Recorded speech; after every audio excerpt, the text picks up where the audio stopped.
नमस्कार,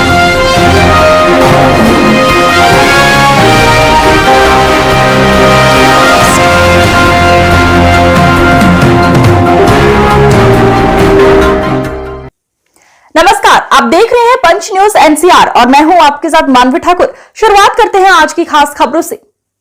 अधिक अपडेट्स के लिए बने रहिए पंच न्यूज एनसीआर के साथ। चैनल को लाइक, शेयर, सब्सक्राइब करें और बेल आइकन दबाना बिल्कुल न भूलें। सिर्फ वोट नहीं बल्कि रोजगार, ओवैसी ने की बिहार एसआईआर को चुनाव आयोग की आलोचना। जी ऑल इंडिया मजलिस इत्तेहादुल मुस्लिमीन के प्रमुख असदुद्दीन ओवैसी ने सोमवार को चेतावनी दी कि अगर चुनाव आयोग पर्याप्त समय और सुरक्षा उपायों के बिना मतदाता सूची में अपनी स्पेशल इंटेंसिव रिवीजन यानी एसआईआर को आगे बढ़ाता है तो बिहार में लाखों लोग अपनी नागरिकता और आजीविका खो सकते हैं। प्रक्रिया को जल्दबाजी और अव्यवहारिक बताते हुए ओवैसी ने कहा कि 15 से 20% की त्रुटि दर भी राज्य चुनाव से पहले हाशिए पर पड़े समुदाय के लिए विनाशकारी परिणाम हो सकती है। दिल्ली के ईसीआई कार्यालय का दौरा करने के बाद बोलते हुए ओवैसी ने कहा, अगर लिस्ट से 15 से 20% लोग भी छूट जाते हैं तो अपनी नागरिकता खो देंगे। हम एसआईआर के खिलाफ नहीं है, लेकिन समय दिया जाना चाहिए।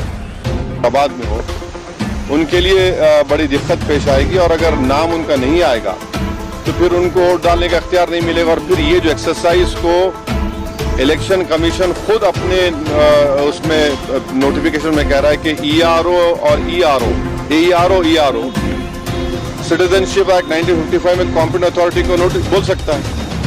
अब जिसका नाम नहीं आएगा वो तो अपना वोट भी खो देगा, उसकी लाइवलीहुड का भी उसको एक नुकसान हो जाएगा। तो ये सब बातें हमने उनके सामने रखी। बहुत देर तक हमारी मीटिंग हुई। उन्होंने अपनी बात को कहा, उन्होंने भी बताया हमको। अब ये हमारी आज की मीटिंग की ये माने मोटा मोटा ये जो हुआ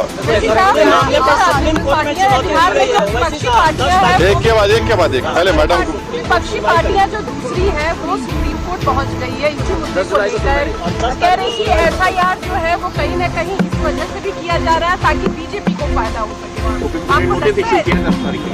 अब हमारी पार्टी में भी हम बैठ के बात करेंगे और इस पर क्या फैसला लेंगे, मगर हमारा एक ही है कि आप इतने कम टाइम में एक्सरसाइज कैसे कर पाएंगे। बहुत टाइम कम है। एसआईआर में भाई जो लोग जो अपना एड्रेस चेंज कर लिए उनको क्यों आप पूछ रहे हैं बर्थ सर्टिफिकेट। माइग्रेशन होता है, अब क्या करेंगे वो लोग। मैं हैदराबाद में बैठा हूँ, तेलंगाना के मुख्तलिफ गाँव से हर मेरे ऑफिस को कभी 10 लोग कभी 20 लोग बिहार के आते कि हम यहाँ पर लेबर हैं, बताओ हम क्या करना चाहिए। अब उनके पास पैसे भी नहीं है वापस जाने बिहार को। परेशानी वो होगी क्योंकि लॉ तो बोल रहा है कि उनको रहना पड़ेगा वहाँ पर। वो गए इसलिए कि बिहार में कुछ है ही नहीं, कोई सरकार ने उनका रोजगार का इंतजाम किया ही नहीं, तो मजबूरी उनकी है, बाहर बैठे हैं। तो ये सब प्रॉब्लम्स हमने ईसीआई के सामने रखे। हमने कहा इसका तो आप सोल्यूशन निकालिए।